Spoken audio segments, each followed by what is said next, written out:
নমস্কার দর্শক বন্ধুরা, জীবনবাণী অনুষ্ঠানে আপনাকে স্বাগত জানাই।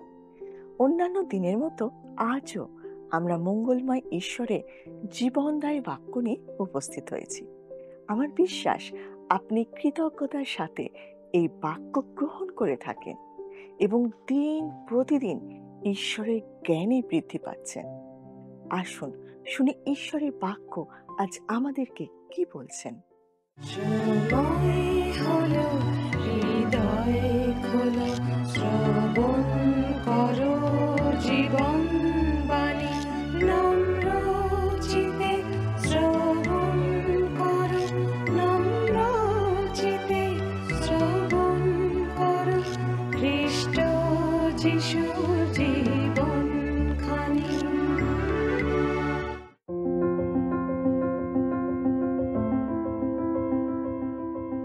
ঈশ্বরের বাক্য থেকে ধারাবাহিকভাবে আলোচনামূলক এই যে অনুষ্ঠান, এই অনুষ্ঠানে বর্তমানে আমরা পবিত্র বাইবেলের জিহিজকেল ভাববাদীর পুস্তকটি নিয়ে আলোচনা করছি।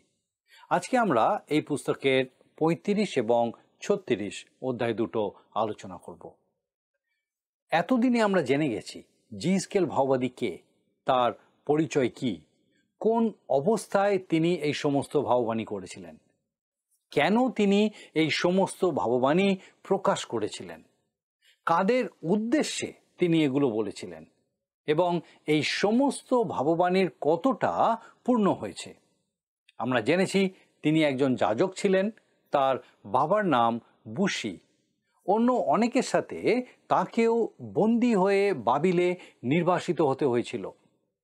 সেখানে থাকাকালীন কবার নদীর তীরে ঈশ্বর তাকে দর্শন দিয়েছিলেন।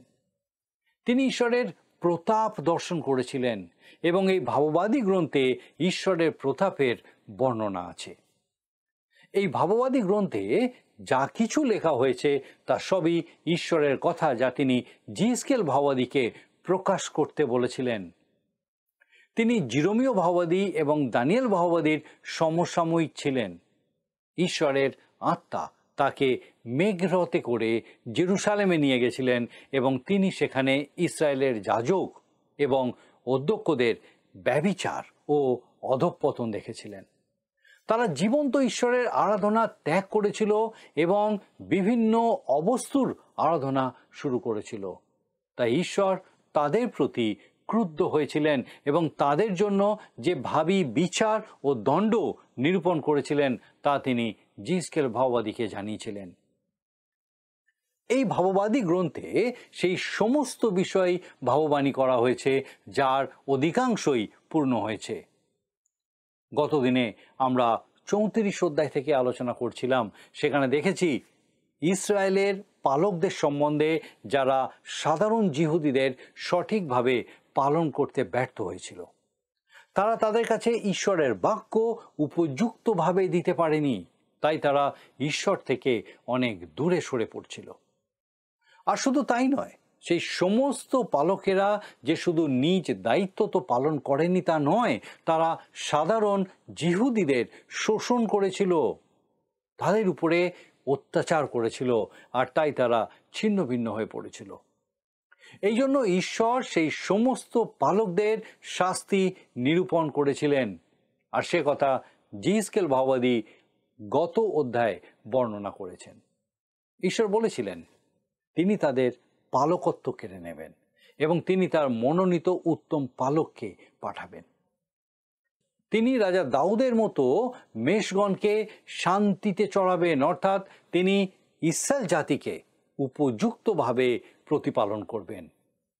আমরা জেনেছি দাউদ বংশের সন্তান প্রভু যিশুর মাধ্যমে ঈশ্বরের সেই ভাববাণী পূর্ণ হয়েছে। তিনি এই জগতে এসেছিলেন, আমাদের জন্য ক্রুশে প্রাণ দিয়েছিলেন এবং প্রতিজ্ঞা করেছিলেন যে তিনি আবার আসবেন এবং তিনি যেখানে থাকেন সেখানে আমাদেরকে নিয়ে যাবেন, যেন আমরা চিরদিন তার সঙ্গে থাকতে পারি। আমরা সেই নতুন আকাশ এবং নতুন পৃথিবীর অপেক্ষা করছি যেখানে প্রভু যিশু রাজত্ব করবেন এবং আমরা তার প্রজা হয়ে তার চড়ানিতে শান্তিতে বসবাস করব। আজকে আমরা এই পুস্তকের ৩৫ এবং ৩৬ অধ্যায় দেখব।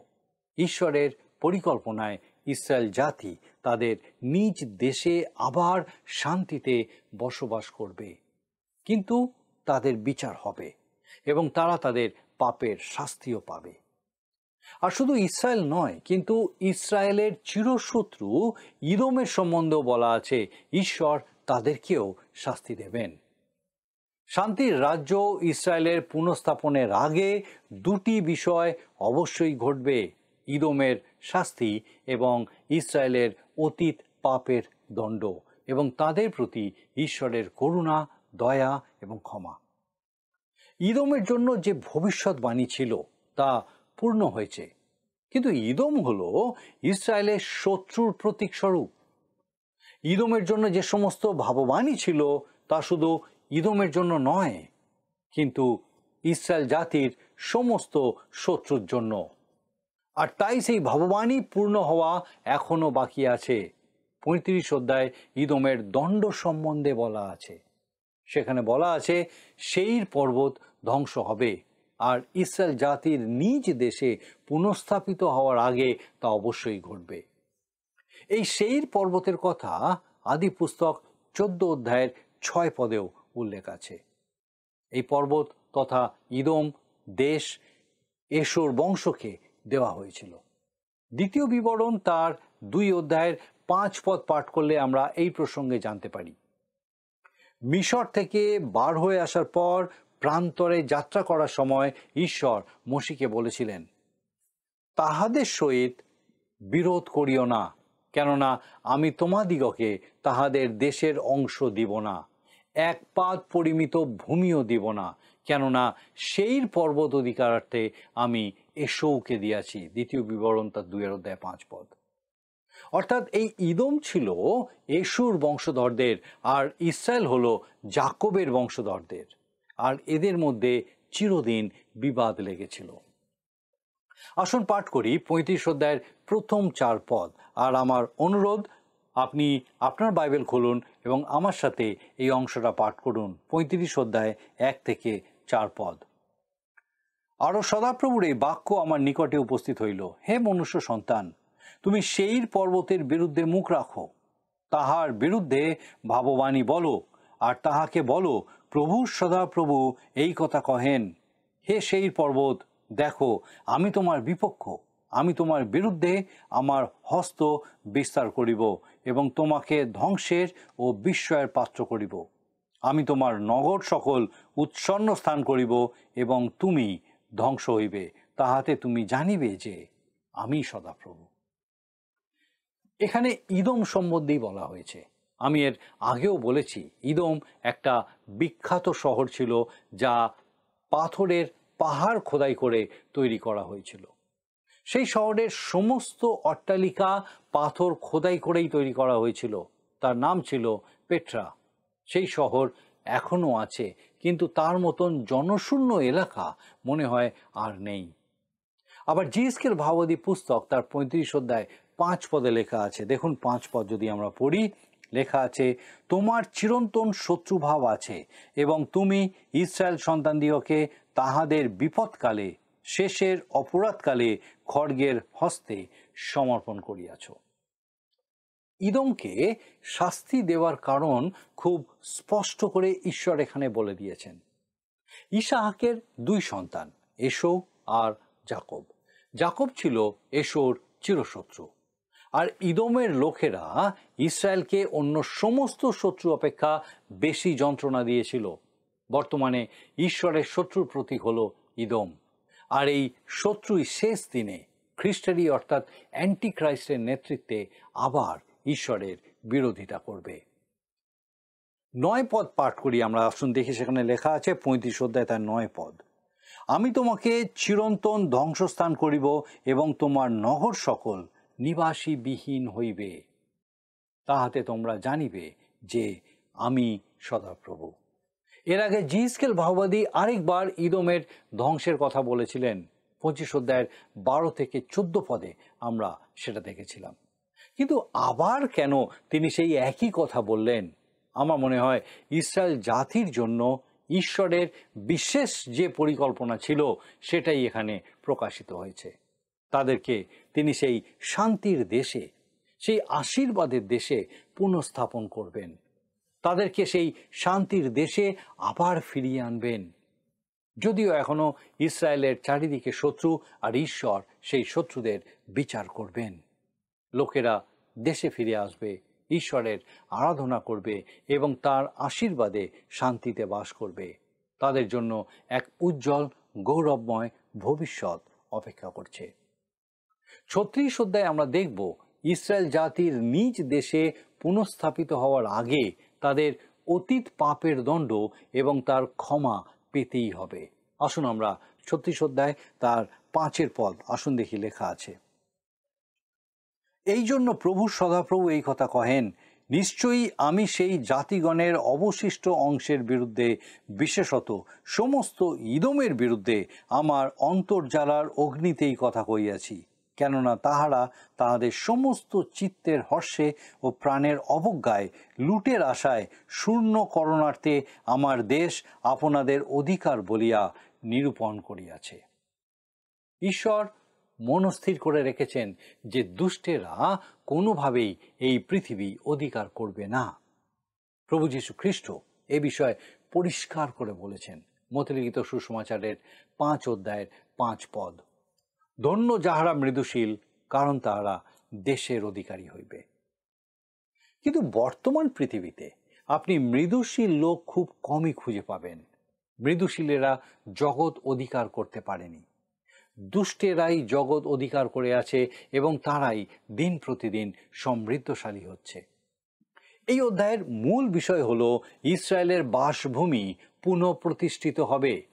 এখানে সেই বিষয়েরই ভাববাণী বলা আছে, কিন্তু আপনারা যদি সেই দেশে যান, সেখানকার অবস্থা দেখেন, তাহলে বুঝতে পারবেন যে সেই সমস্ত ভাববাণী এখনো সম্পূর্ণ হয়নি, সেগুলো পূর্ণ হওয়ার অপেক্ষায় আছে। অনেকে মনে করেন এই ভাববাণীগুলি পৃথিবীর প্রত্যেকটা দেশে পূর্ণ হচ্ছে, কিন্তু ঈশ্বর যখন বলেন তিনি তাদেরকে পুনরায় দেশে ফিরিয়ে আনবেন, তার মানে অবশ্যই সেই দেশ আশীর্বাদযুক্ত হবে। সেই দেশ তো এখনো আশীর্বাদযুক্ত নয়। এবার দেখি 6 থেকে 8 পদে, 36 অধ্যায় 6 থেকে 8 পদ আসুন দেখি, লেখা আছে, অতএব তুমি ইসরায়েল ভূমির বিষয়ে ভাববাণী বলো এবং সেই পর্বত, উপপর্বত, জলপ্রবাহ ও উপত্যকা সকলকে বলো, প্রভু সদাপ্রভু এই কথা কহেন, দেখো আমি আমার অন্তর্জ্বালায় ও আমার কোপে বলিয়াছি, তোমরা জাতিগণের কাছে অপমান বহন করিয়াছ। 7 পদ দেখুন, লেখা আছে, এই জন্য প্রভু সদাপ্রভু এই কথা কহেন, আমি নিজ হস্ত তুলিয়া শপথ করিয়াছি, তোমাদের চারিদিকে যে জাতিগণ আছে তাহারাই নিশ্চয়ই আপনাদের অপমান বহন করিবে। এরপরে 8 পদে দেখুন, লেখা আছে, কিন্তু হে ইসরায়েলের পর্বতগণ, তোমরা আপনাদের শাখা বাড়াইয়া আমার প্রজা ইসরায়েলকে আপন আপন ফল দিবে, কেননা তাহাদের আগমন সন্নিকট। এখানে ঈশ্বর ইসরায়েল দেশকে বলছেন, তুমি প্রস্তুত হও, কারণ সেই নির্বাসিত লোকেরা সবাই দেশে ফিরে আসবে। তিনি বলছেন তাদের আগমন সন্নিকট। এই সন্নিকট শব্দটা আমরা যে অর্থে বুঝি, ঈশ্বরের ক্ষেত্রে তা কিন্তু প্রযোজ্য নয়। তার কাছে একদিন 1000 বছরের সমান। আসুন আমরা দেখি 16 থেকে 18 পদে লেখা আছে, 16 থেকে 18 পদ 36 অধ্যায়। আর সদাপ্রভুর এই বাক্য আমার নিকটে উপস্থিত হইল, হে মনুষ্য সন্তান, ইসরায়েল কুল যখন আপনাদের ভূমিতে বাস করিত, তখন আপন আপন আচরণ ও ক্রিয়া দ্বারা তাহা অসুচি করিত। তাহাদের আচরণ আমার দৃষ্টিতে স্ত্রীলোকের পৃথক স্থিতিকালীন অশৌচের তুল্য বোধ হইল। অতএব সেই দেশে তাহাদের সেচিত রক্ত প্রযুক্ত এবং তাহাদের পুত্তলিগণ দ্বারা দেশ অসুচিকরণ প্রযুক্ত আমি তাহাদের উপরে আপন কোপ সেচন করিলাম। এখানে আরও একবার আমরা দেখতে পাচ্ছি ইসরায়েল জাতি এবং ইসরায়েল দেশ সব সময় ঈশ্বর এই দুটোকে একসাথে দেখেছেন। এখানে তিনি ইসরায়েল জাতির পাপের কথা আরেকবার স্মরণ করিয়ে দিচ্ছেন এবং তাদের পাপের ফলে ইসরায়েল দেশ কলুষিত হয়েছে। সাধু মসির মাধ্যমে দেওয়া যে ব্যবস্থা, তা শুধু ইসরায়েল জাতির জন্য ছিল না, দেশের জন্যও ছিল। 19 পদে ঈশ্বর বলছেন, সেই জন্য তিনি তাদের শাস্তি দিয়েছিলেন। আসুন আমরা দেখি 19 পদে লেখা আছে, আর আমি তাহাদিওকে জাতিগণের মধ্যে ছিন্ন ভিন্ন করিলাম, এবং তাহারা নানা দেশে বিকীর্ণ হইল, তাহাদের আচরণ ও ক্রিয়ানুসারে আমি তাহাদের বিচার করিলাম। ঈশ্বর বলছেন তিনি তাদেরকে বিভিন্ন জাতির মধ্যে ছড়িয়ে দিয়েছেন। তবে তিনি শুধু এই কথাই বলেননি, তিনি আরও কিছু বলেছেন। আসুন আমরা পাঠ করি 21, 22 এবং 23 পদ। আমরা দেখি সেখানে তিনি কি বলছেন। 21, 22, 23 পদ। কিন্তু আমি আমার সেই পবিত্র নামের অনুরোধে দয়ার্দ্র হইলাম, যাহা ইসরায়েল কুল জাতিগণের মধ্যে যেখানে গিয়াছে সেইখানে অপবিত্র করিয়াছে।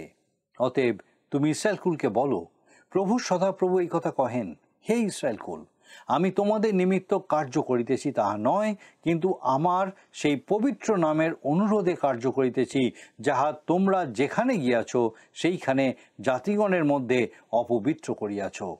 আমি আমার সেই মহৎ নাম পবিত্র করিব, যাহা জাতিগণের মধ্যে অপবিত্রীকৃত হইয়াছে, যাহা তোমরা তাহাদের মধ্যে অপবিত্র করিয়াছ। আর জাতিগণ জানিবে যে আমি সদাপ্রভু, যখন আমি তাহাদের সাক্ষাতে তোমাদিগেতে পবিত্র বলিয়া মান্য হইব, ইহা প্রভু সদাপ্রভু বলেন। এখানে বিষয়টা লক্ষ্য করুন, ঈশ্বর তার নামের মহিমাকে সুরক্ষিত রাখতে চান। ইসরায়েল সন্তানেরা যে নামকে অপবিত্র করেছে, তিনি সেই নামকে পুনরায় পবিত্র করবেন। এই জগতে ঈশ্বরের নামকে মহিমান্বিত করার কাজ এখনো বাকি আছে। অনেকেই মণ্ডলীকে এবং মণ্ডলীর লোকেদেরকে হাস্যাস্পদ করে তুলেছে। এর দ্বারা তারা ঈশ্বরের নিন্দা করেছে। ঈশ্বর নিজেই এই জগতে নিজেকে ধার্মিক প্রমাণ করবেন এবং নিজের নামকে পবিত্র করবেন। এই জগতে বহু মানুষ অনর্থক ঈশ্বরের নাম নিয়ে থাকে। তিনি বলছেন তা বন্ধ হবে এবং লোকেরা তাকে সম্মান করবে। আসুন দেখি 26 পদে তিনি কি বলছেন। আর আমি তোমাদিওকে নতুন হৃদয় দিব ও তোমাদের অন্তরে নতুন আত্মা স্থাপন করিব। আমি তোমাদের মাংস হইতে প্রস্তরময় হৃদয় দূর করিব ও তোমাদিওকে মাংসময় হৃদয় দিব। ঈশ্বর বলছেন তিনি কি করতে চলেছেন, একটা অপূর্ব পরিবর্তন হতে চলেছে। তিনি বলছেন তিনি এক নতুন হৃদয় তাদেরকে দেবেন, অর্থাৎ তারা শুধু নতুন জন্মপ্রাপ্ত হতে চলেছে। শুধু তাই নয়, 27 পদে তিনি আরো বলছেন, আর আমার আত্মাকে তোমাদের অন্তরে স্থাপন করিব এবং তোমাদিওকে আমার বিধিপথে চালাইব, তোমরা আমার শাসন সকল রক্ষা করিবে ও পালন করিবে। এই কথাটাই জোয়েল ভাববাদী তার ভাববাণীতে উল্লেখ করেছেন। তিনি বলেছিলেন সেই দিন আসবে যখন ঈশ্বর মর্ত্যমার্তের উপর আপন আত্মা সেচন করিবেন, সকলের উপরে, অল্প কিছু মানুষের উপরে নয়। পঞ্চসপ্তমীর দিনে অল্প কিছু মানুষের উপরে ঈশ্বরের আত্মা আবির্ভূত হয়েছিলেন। সেদিন সাধু পিতর কি বলেছিলেন আপনাদের হয়তো স্মরণে আছে। সেই সময় যখন শিষ্যরা বিভিন্ন ভাষায় ঈশ্বরের প্রশংসা করছিল এবং ভাববাণী বলছিল, তখন লোকেরা ঠাট্টা করে বলেছিল যে তারা মিষ্ট দ্রাক্ষারসে মত্ত হয়েছে। তাদের উদ্দেশ্যে সাধু পিতর বলেছিলেন, কেননা তোমরা যে অনুমান করিতেছ ইহারা মত্ত তাহা নয়, কারণ এখন বেলা 3 ঘটিকা মাত্র। কিন্তু এটা সেই ঘটনা যাহার কথা জোয়েল ভাববাদী দ্বারা উক্ত হইয়াছে।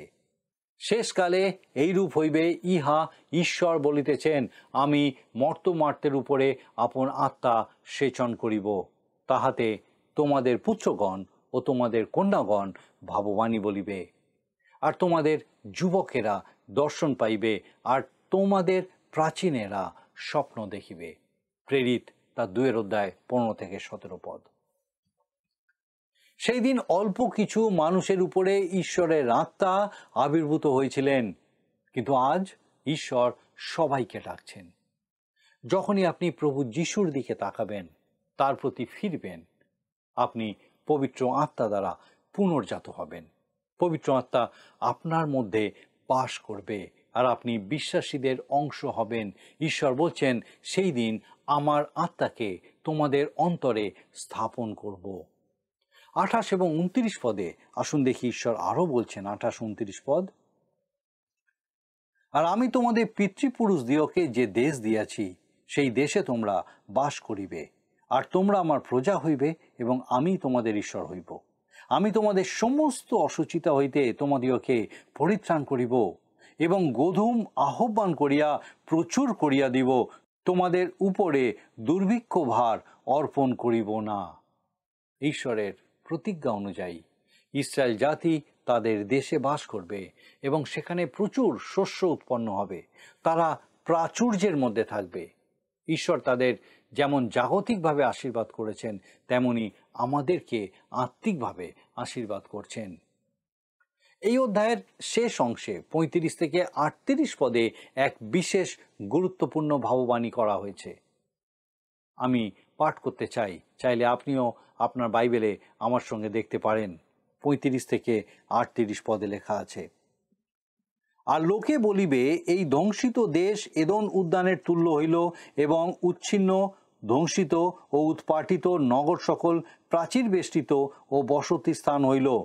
তখন তোমাদের চারিদিকে অবশিষ্ট জাতিগণ জানিতে পাইবে যে আমি সদাপ্রভু উৎপাটিত স্থান সকল নির্মাণ করিয়াছি ও ধ্বংসিত স্থান উদ্যান করিয়াছি। আমি সদাপ্রভু ইহা বলিয়াছি এবং ইহা সিদ্ধ করিব। প্রভু সদাপ্রভু এই কথা কহেন, তাহাদের পক্ষে ইহা করিবার জন্য আমি ইস্রায়েল কুলকে আমার কাছে অন্বেষণ করিতে দিব। আমি তাহাদিওকে মেষপালের ন্যায় মনুষ্যে বর্ধিষ্ণু করিব, যেমন পবিত্র মেষপালে, যেমন জেরুসালেমের পর্বতসমের মেষপালে, তেমনি মনুষ্য পালে এই উচ্ছিন্ন নগর সকল পরিপূর্ণ হইবে। তাহাতে তাহারা জানিবে যে আমি সদাপ্রভু। দেখুন, এই ভাববাণীর মধ্যে কি অপূর্ব সুন্দর বিষয় লেখা আছে। লোকে বলিবে, এই ধ্বংসিত দেশ এদম উদ্যানের তুল্য হইল। সেই সময় জিহুদিরা আশ্চর্য হয়ে যাবে। ঈশ্বর তাদের এমন আশীর্বাদ করবেন যে তাদের দেশকে এদম উদ্যানের সাথে তুলনা করা হবে, যেখানে শান্তি, আনন্দ আর প্রাচুর্য থাকবে। আপনিও চাইলে সেটা বলতে পারবেন, তবে আজকে নয়। আমরা সবাই ভবিষ্যতের সেই দিনের অপেক্ষায় আছি। ঈশ্বর আরও বলছেন, তখন সকলে, বিশেষ করে সেই সমস্ত জিহুদি যারা ঈশ্বরকে এখনো চিনে উঠতে পারেনি, তারা তাকে স্বীকার করবে। আর শুধু তারাই নয়, সারা পৃথিবীতে যত মানুষ এখনো প্রকৃত ঈশ্বরকে, সদাপ্রভুকে চিনতে পারেনি, স্বীকার করেনি, তারা সবাই সেই দিন ঈশ্বরকে চিনতে পারবে এবং তাকে স্বীকার করবে। আজ আমরা অনেকেই জীবন্ত ঈশ্বরকে, সদাপ্রভুকে জেনেছি। প্রভু যীশু বলেছিলেন, যে কেহ আমাকে দেখিয়াছে সে পিতাকে দেখিয়াছে। যারা প্রভু যীশুকে ত্রাণকর্তা রূপে স্বীকার করেছেন, যারা পবিত্র আত্মার বাপ্তিস্ম লাভ করেছেন, তারা জীবন্ত ঈশ্বরের পরিচয় পেয়েছেন। আমরা সেই নতুন আকাশ, নতুন পৃথিবী এবং নতুন জেরুসালেমের অপেক্ষায় আছি, যেখানে আমরা অনন্তকাল প্রভু যীশুর রাজত্বে শান্তিতে বাস করব। আমার বিশ্বাস, মহান ঈশ্বর বিশেষভাবে তার এই জীবন্ত বাক্য দ্বারা আপনার সঙ্গে কথা বলছেন, দেখতে সাহায্য করছেন, উপলব্ধি করতে দিচ্ছেন যে কিভাবে তিনি আপনার জন্য চিন্তা করেছেন, আপনার জন্য স্থান প্রস্তুত করেছেন, যেন সেই স্থানে আমরা সবাই তার সাথে কাটাতে পারি, থাকতে পারি, তার সহভাগিতায় থাকতে পারি। এখন আমি প্রার্থনায় যাব, আর আমি চাইব আপনি আমার সঙ্গে প্রার্থনায় যোগ দিন। আসুন প্রার্থনা করি। করুণাময় স্বর্গীয় পিতা, তোমার ধন্যবাদ স্তুতি করি প্রভু, যে তোমার জীবন্ত বাক্য আমাদের পথ দেখায় এবং তুমি চাও যেন সেই দেখানো পথে আমরা নিজেদেরকে সমর্পণ করি। তোমার সেই জীবন্ত বাক্যের বাধ্য হই, যেন পিতা আমাদের জীবনের মধ্যে দিয়ে তোমারই নাম গৌরবান্বিত, উচ্চকৃত, মহিমান্বিত হয়। ধন্যবাদ দিই আমাদের প্রত্যেক দর্শক বন্ধুর জন্য। স্বর্গীয় পিতা, তোমার পবিত্র পরাক্রমে আরেকটি বার নতুনভাবে সেই প্রত্যেককে তোমার এই জীবন্ত সত্যে উৎসাহিত, উজ্জীবিত, অনুপ্রাণিত করলে প্রার্থনা করি। বিশেষ করে এই সময় পিতা, যদি আমাদের দর্শক বন্ধু বা তাদের পরিবার পরিজনের মধ্যে কেউ কোনো রকম অসুস্থতায় আক্রান্ত বা কোনো হয়তো কঠিন সমস্যার মধ্যে দিয়ে যাচ্ছেন, হয়তো ব্যক্তিগত ক্ষেত্রে, পারিবারিক ক্ষেত্রে কোনো রকম কঠিন প্রতিকূলতার মধ্যে দিয়ে যাচ্ছেন, অন্ধকারময় পরিস্থিতি, অসহায় পরিস্থিতি, প্রার্থনা করি প্রভু, সে ব্যক্তি বা সে পরিবারকে প্রভু তোমার প্রতি নির্ভরশীলতা স্থির করো, যে পিতা তুমি তাদের সঙ্গে আছো, তুমি তাদেরকে ধরে রেখেছো, বহন করে নিয়ে চলেছো, এবং পিতা গো তাদের জীবনে কখনোই কোনো অমঙ্গল হতে পারে না, তুমি তাদের সঙ্গে আছো। হয়তো যে সাময়িক সময় তাদের জীবনে সেই অন্ধকারময় পরিস্থিতি পিতা, সেই সাময়িক সময় পিতা গো শেষ হতে চলেছে, কারণ প্রভু তুমি তাদের জীবনে তোমার ইচ্ছা, তোমার উদ্দেশ্য স্থাপন করেছো পিতা। সে বিশ্বাসে তুমি স্থির করো আমাদের প্রত্যেক দর্শক বন্ধু, তাদের পরিবার পরিজন প্রত্যেককে পিতা এইভাবে তোমার দিকে দৃষ্টি স্থির রাখতে সাহায্য করো। তোমার আলোকে আলোকিত রাখো, তোমার জীবন্ত প্রত্যাশায় পূর্ণ রাখো, তোমার অনুগ্রহে তাদের সকল ভার নাও। তোমার যিশু নামে ভিক্ষা দয়া করে শ্রবণ ও গ্রহণ করো, আমেন।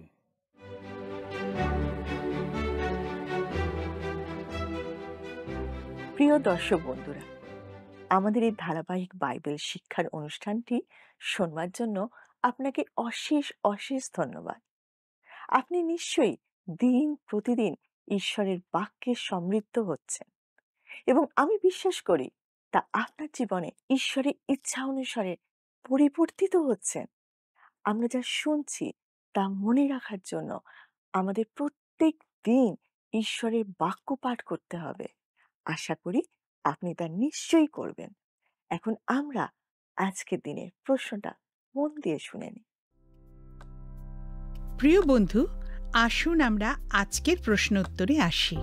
গতকালের প্রশ্নের উত্তর অপশন সি, সদাপ্রভু। আজকের প্রশ্ন, এশৌকে ঈশ্বর কোন পর্বতের অধিকার দিয়েছিলেন? Option A Horeb, B Seir, C Sinai, D কোনোটাই নয়।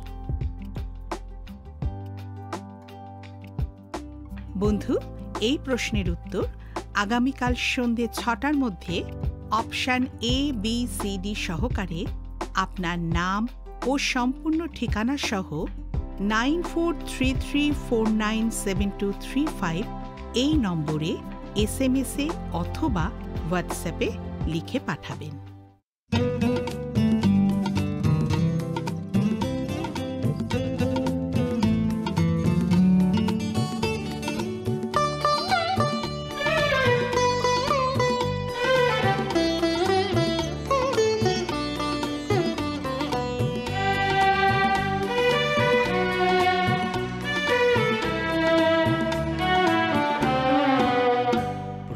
তোমার দৃষ্টি সতত আমায় ঘিরে থাকে, আমি হারাই না পথ চলতি পথের কোনো বাঁকে। প্রভু তোমার দৃষ্টি সতত আমায় ঘিরে থাকে, আমি হারাই না পথ চলতি পথের কোনো বাঁকে। প্রভু তোমার দৃষ্টি।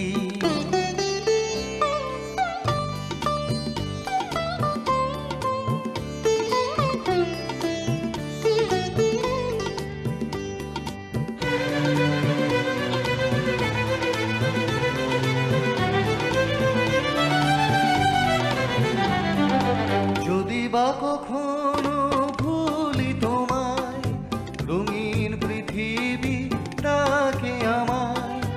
যদি বা কখনো ভুলি তোমায়, রঙিন পৃথিবী ডাকে আমায়। প্রভু সেদিনও জানি গো ঘুমিলে আমার দিনও থাকে। প্রভু সেদিনও জানি গো ঘুমিলে আমার দিনও থাকে।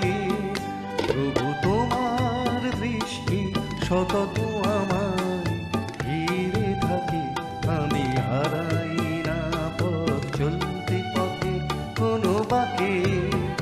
প্রভু তোমার দৃষ্টি।